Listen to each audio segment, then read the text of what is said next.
Ini 100 dinar, terimalah, agar keputusan tetap memihak kepadaku. Pada suatu pagi, di kota Baghdad, ketika matahari baru saja naik dan para pedagang mulai membuka kiosnya, Raja Harun al-Rashid sedang duduk di singgasananya. Hari itu tampak tenang, hingga datanglah seorang lelaki miskin dengan pakaian lusuh dan wajah penuh kegelisahan. Ia melangkah perlahan, lalu menunduk dalam-dalam di hadapan raja. "Tuanku Raja," katanya dengan suara bergetar, "izinkan hamba menyampaikan keluh kesah." Raja memandangnya dengan penuh perhatian.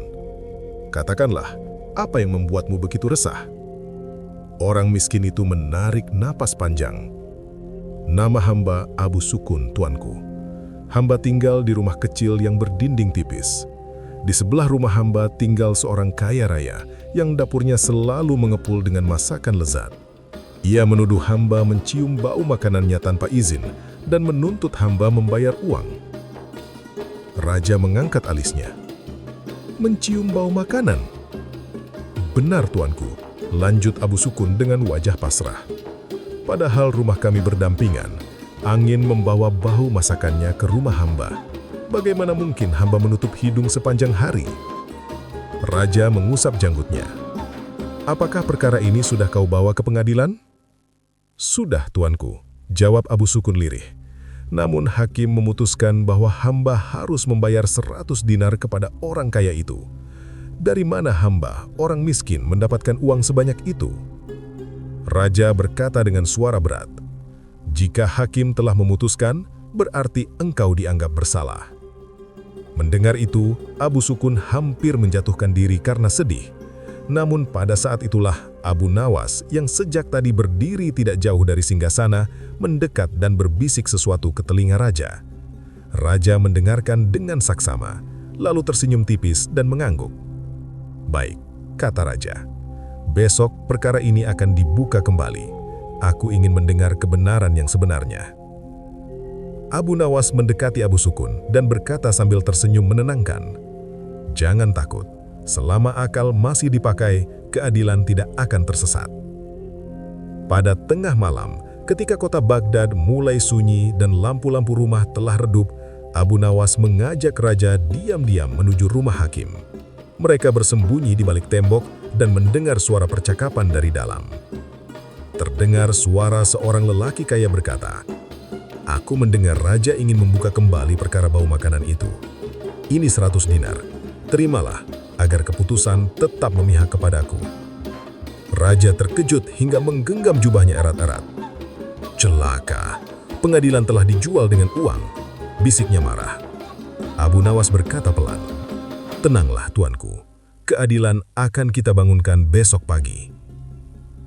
Keesokan harinya, pengadilan dipenuhi orang. Semua ingin menyaksikan perkara aneh yang memperjualbelikan bau. Orang kaya itu berdiri dengan dada membusung. "Hakim," katanya lantang, "Abu Sukun telah mencium bau makanan dari rumah saya tanpa izin. Akibatnya ia semakin gemuk sementara saya semakin kurus karena hartaku seolah mengalir kepadanya lewat bau." Beberapa orang menunduk menahan senyum. Kini Abu Nawas melangkah maju sebagai pembela Abu Sukun. Ia membungkuk hormat lalu berkata dengan suara tenang, "Wahai hakim, sungguh perkara ini luar biasa.